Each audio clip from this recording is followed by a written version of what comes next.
আজি অসম বিধানসভাত আমি এডিএফ দলৰ পৰা এটা অতি গুৰুত্বপূৰ্ণ সংকল্প প্ৰস্তাৱ উত্থাপন কৰিছিলোঁ আৰু বিষয়টো আছিলে যে বৰ্তমান গাঁও পঞ্চায়ত, আঞ্চলিক পঞ্চায়ত আৰু জিলা পৰিষদৰ সমষ্টি পুনৰ্গঠনৰ যিটো প্ৰক্ৰিয়া চলি আছে, ইয়াত কিছুমান সাংঘাতিক সমস্যা আছে বা কিছুমান অনিয়ম আমি দেখা পাইছোঁ। যেনেকৈ বৰ্তমান গাঁও পঞ্চায়ত, আঞ্চলিক পঞ্চায়ত আৰু জিলা পৰিষদ সমষ্টি পুনৰ নিৰ্ধাৰণ কৰি আছে 2001 চনৰ লোকপিয়লৰ তথ্যৰ আধাৰত। কিন্তু আমি সংকল্প প্ৰস্তাৱ আনিছিলোঁ যে 2001 চনৰ লোকপিয়ল 23 বছৰ পাৰ হৈ গ'ল।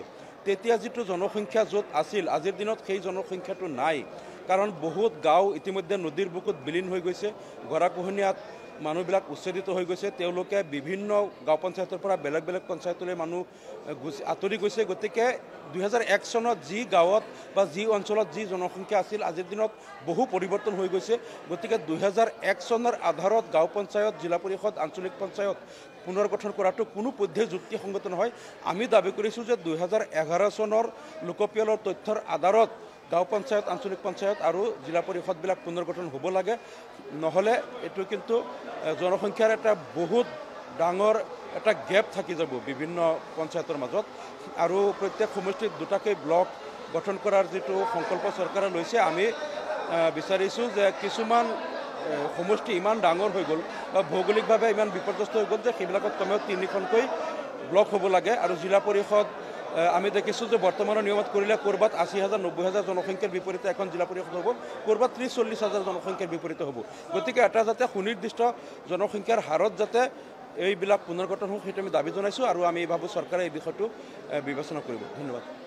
আজি অসম বিধানসভাত আমি এডিএফ দলৰ পৰা এটা অতি গুৰুত্বপূৰ্ণ সংকল্প প্ৰস্তাৱ উত্থাপন কৰিছিলোঁ আৰু বিষয়টো আছিলে যে বৰ্তমান গাঁও পঞ্চায়ত, আঞ্চলিক পঞ্চায়ত আৰু জিলা পৰিষদৰ সমষ্টি পুনৰ্গঠনৰ যিটো প্ৰক্ৰিয়া চলি আছে, ইয়াত কিছুমান সাংঘাতিক সমস্যা আছে বা কিছুমান অনিয়ম আমি দেখা পাইছোঁ। যেনেকৈ বৰ্তমান গাঁও পঞ্চায়ত, আঞ্চলিক পঞ্চায়ত আৰু জিলা পৰিষদ সমষ্টি পুনৰ নিৰ্ধাৰণ কৰি আছে 2001 চনৰ লোকপিয়লৰ তথ্যৰ আধাৰত। কিন্তু আমি সংকল্প প্ৰস্তাৱ আনিছিলোঁ যে 2001 চনৰ লোকপিয়ল 23 বছৰ পাৰ হৈ গ'ল।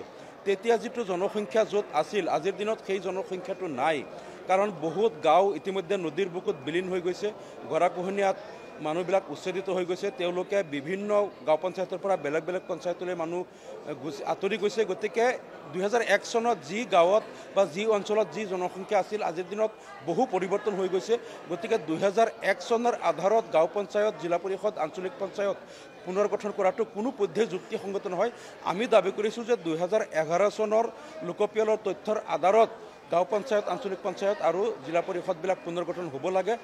নহ'লে এইটো কিন্তু জনসংখ্যাৰ এটা বহুত ডাঙৰ এটা গেপ থাকি যাব বিভিন্ন পঞ্চায়তৰ মাজত।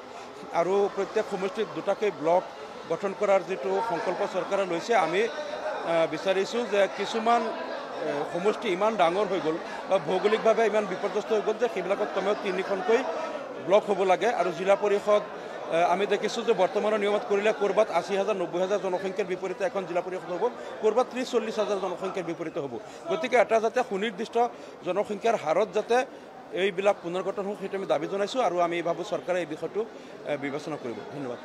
যিকোনো খবৰৰ বাবে যোগাযোগ কৰক 7090173330 অথবা 7099017990 নম্বৰত।